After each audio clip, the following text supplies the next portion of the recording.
말씀드립니다. 시간이 많이 왔는데 간단히만 말씀드리고 내려가도록 하겠습니다. 지금 미스까지 조갑대 사장님 말씀을 드려야 되기 때문에 간단히만 말씀드리겠습니다. 오늘 주제가 종북 집권 저지 국민행동 2012라는 주제를 가지고 이렇게 많은 분들이 모이셨는데, 한나라당의 문제점에 대한 여러 가지 비판들을 하기 위해서 사실은 모이게 된 것이라고 볼 수가 있습니다. 물론 가장 큰 문제는 민노, 민주, 이른바 그 야권 연대라고 불리는 이 범좌파 세력이 2012년에 집권할 가능성이 높다. 여기서 비롯됩니다만은 한나라당은 이런 문제들에 대해서 저지할 만한 능력이나 의지가 있느냐, 이제 이러한 의심과 회의가 많이 들기 시작했다고 볼 수 있습니다.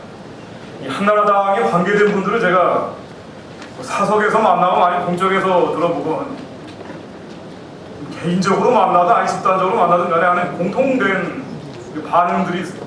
한나라당에 관계된 분들이 하는 얘기들을 들어보면 공통적으로 2012년에 동북 세력 집권을 저지하겠다는 의지가 없어요. 아주 공통되어 있습니다.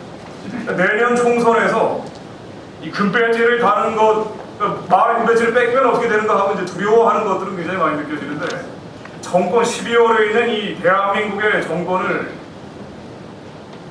건강한 세력들에게 넘겨주겠다, 이런 의지가 너무나 강합니다. 대한민국에서 반대파라고 불리고 있는 종북 세력들 예를 들면은 이 사람들은 수단과 방법을 가리지 않고 필사적입니다. 목숨을 겁니다. 근데 필사적으로 목숨을 걸고 수단과 방법을 가리지 않는 이 종북 세력들하고 싸우면서 절박함이 없다면 대한민국의 이 정권을 저들에게 넘겨주는 것과 넘겨주지 않는 것에 뭐 차이가 있겠느냐라고 별거 아닌 것처럼 여기고 있다면 절대로 싸워서 이길 수가 없어요. 제가 이런 선거 분석가들의 얘기가 맞다라고 단정짓지는 않겠습니다만 얘기를 들어보면 이렇습니다. 지금 한국에서 나오는 선거 분석가들 분석을 들어보면은 내년에 이 173개 한나라당 국회의원 중에서 120개나 혹은 80개나 90개 정도 남을 수 있다라고 분석을 하고 있습니다. 말이 173개 중에서 80, 90개나 많게 남아서 120개 정도 국회의원 자리가 남게 된다면 이게 엄청난 일인데, 수도권에서 한 16개 남는다고 분석을 스스로 하고 있습니다. 한나라당 내부에서도 이런 분석들이 나오고 있는데 말이 그렇게 되면 어떻게 되겠습니까? 선거라는 분위기를 만드는 건데, 총선이 대선을 앞두고 치러지는데 총선에서 일종의 꽃가루 효과라는 게 만들어집니다. 재보궐선거에서 손학규 대표가, 손학규 민주당 대표가 재보궐선거에서 이긴 거 가지고 대권 후보로 부목이 됐는데, 만일 총선에서 야권이 한나라당을 짓밟아버리고 한나라당이 참패를 하고 제1당제를 내놓게 된다. 그렇게 되면은 이 민주당, 민노당, 야권 연대의 대권 후보들이 국민적인 관심을 집중시키게 됩니다. 우리 이게 여러 가지 부수적인 부임승차 효과를 부르게 됩니다. 이게 꽃가루 효과라고 얘기를 하는데, 말이 이렇게 되면은 지금 한나라당의 대권 후보, 유력한 대권 후보인 이 박근혜 전 의원 같은 경우 최고 지지율이 35%까지 나옵니다만은, 만약 이런 꽃가루 효과가 불게 되는데 이 35% 지지율 가운데 최대 10%에서 3% 정도는 날아갑니다. 중간지대에 있는 청년층 가운데 박근혜 씨를 지지하고 있는 사람들이 3%에서 10%까지 날아간다 그러면은 야권이 다 연대하게 되어 있는 건 거의 필연적이고, 이 경우에 플러스 마이너스 해보면은 야권이 한나라당 후보와 비등하거나 혹은 추월할 수 있다는 가능성이 나옵니다. 이렇게 되면은 이 여파를 가지고 국민적인 관심을 계속 바람몰이하면서 좌파들의 선동도 극렬해지고, 이게 대선까지 이어지게 되면 2012년은 종북 세력들이 집권하게 된다라고 선거 전문가들이 분석을 합니다. 그런데 왜 이런 분석이, 암담한 분석이 계속 나오고 있느냐? 의지가 없기 때문에. 2012년에 정권을 재창출하겠다는 의지가 빈약하기 때문에, 그래서 이걸 필사적으로 싸워야겠다는 생각을 안 합니다. 그런데 왜 이런 의지가 빈약하고 절박함이 없습니까? 이념이 없기 때문에. 한반도의 유일한 합법정부가 대한민국이고, 대한민국이 유일한 합법정부고, 북한 정권은 반국가단체, 반란단체, 반역단체고, 북한의 주민들이 대한민국 헌법상 국민이고 이들을 자유화하고 민주화해서 대한민국 국민으로 빨리 편입시켜야 된다는 게 대한민국 헌법의 근본 결단인데 이 근본 결단에 대해서 회의를 하고 의심을 하고 확신이 없으니까 대한민국에 넘쳐나는 반국가 반역 집단에 대해서 전혀 싸울 의지가 없습니다. 그래서 대한민국 국민들이 2008년에 173개 국회의원 자리를 몰아줬는데도 불구하고 뭘 했습니까? 확신이 없고 신념이 없기 때문에 173개 국회의원들을 몰아줘도 마찬가지예요. 북한 인권법을 통과시켰습니까? 아니면 4대강을 추진했습니까? 아니면 수도 분할을 저지했습니까?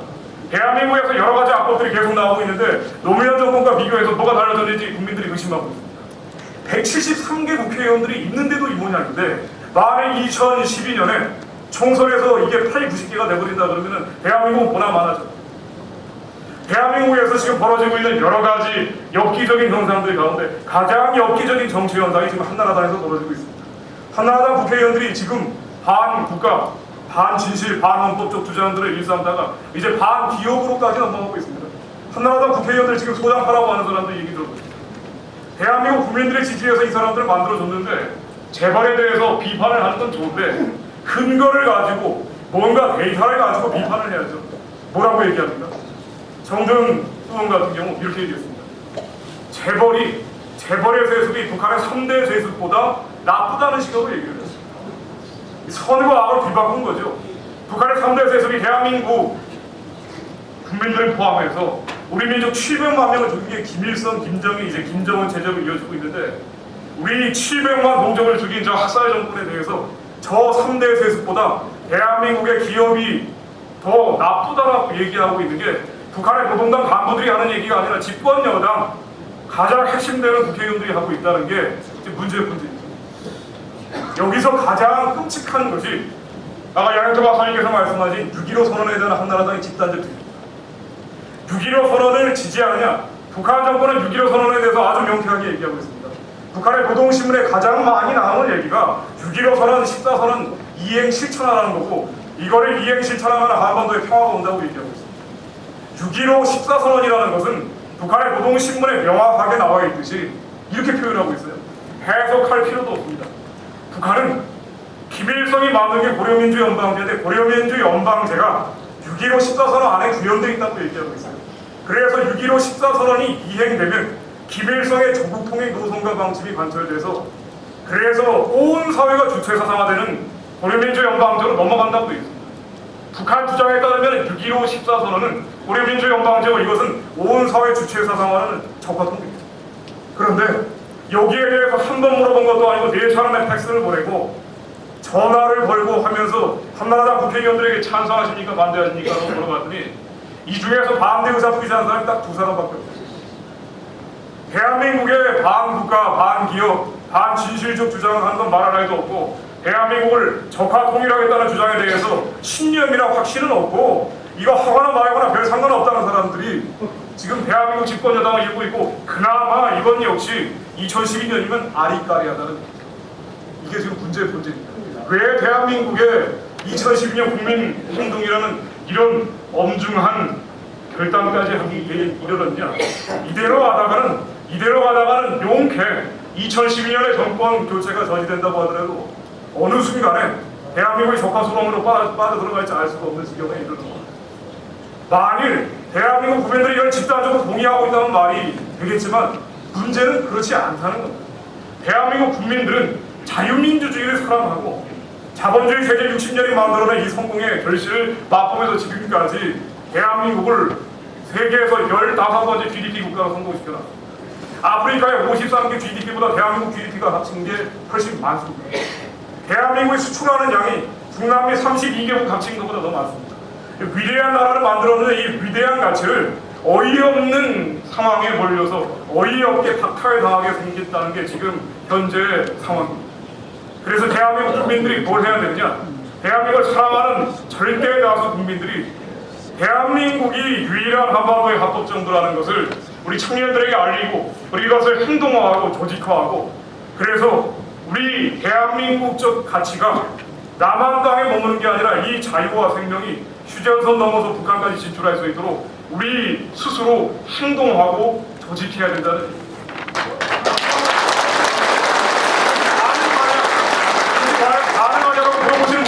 있지만은 절대로 제가 한 번 더 말씀드리지만은 대한민국이 절대로 절망할 수 없는 이유는 아무리 종북세력 친북세력이 남한에 넘쳐나도요, 이 종북과 친북의 진앙진 북한 정권이 이제 끝나가고 있습니다. 김정일은요 다음번 대통령 임기 내에 죽을 겁니다.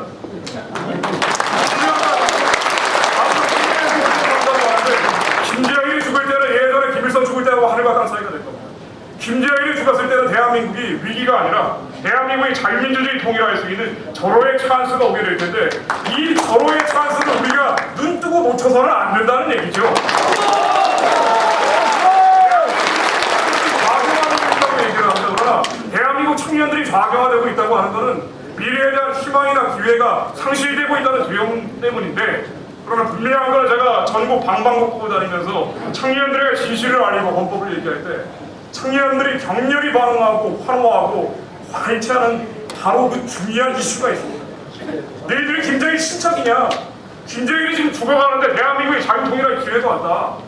너희들이 자유민주주의 통일을 해서 북한 주민들을 자유화하고 민주화할 때 대한민국의 이 위대한 가치가 북한까지 확산이 되고, 여러분들이 더 많은 기회와 2.2배의 영토와 7,200만 국민을 갖게 될 것이다. 여러분들은 더 많은 기회와 희망과 비전을 갖게 된다.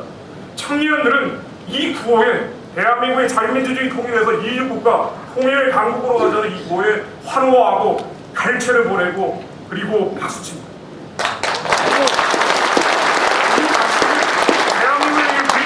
여러분들이 피와 땀과 눈물을 흘리면서 지켜왔는데, 우리가 말도 안 되는 상황에 눈 찔끔 감고 귀 막고 어떻게 되겠지 하고 있을 때가 아니라, 여기 계신 여러분들이라도, 많은 사람 필요도 없습니다. 여기 계신 여러분들이라도 우리 국민들에게 이 위대한 가치를 알려주기 위한 최소한의 노력, 최소한의 조직, 최소한의 행동을 하게 될 때 대한민국이 소극적으로 수동적으로 끌려가는 게 아니라 명동적으로 진취적으로 저 북한 땅을 대한민국 영토로 다시 재편입하는 위대한 이유국가 통일 강국의 미래가 올 것이라고 믿습니다. 감사합니다.